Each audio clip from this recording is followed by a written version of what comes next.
এই গাছ নিয়ে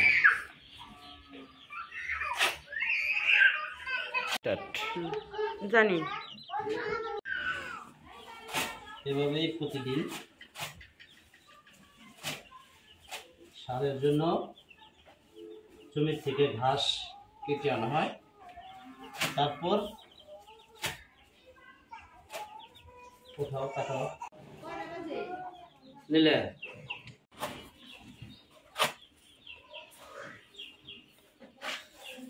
3 সেকেন্ড করে নেবে, 4 সেকেন্ড করে আবার যে ঘাস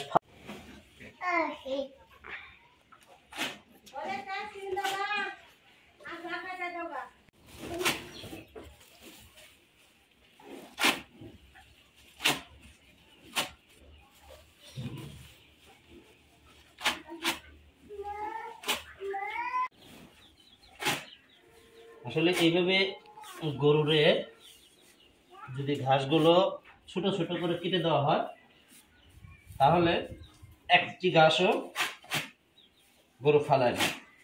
কিন্তু আমরা যদি দেখা যাচ্ছে যে এরকম এই যে বড় ঘাস এইভাবে গরু দেই তাহলে অর্ধেক ফালায় আর অর্ধেক খায়, তাহলে অপচয় অনেক হয়।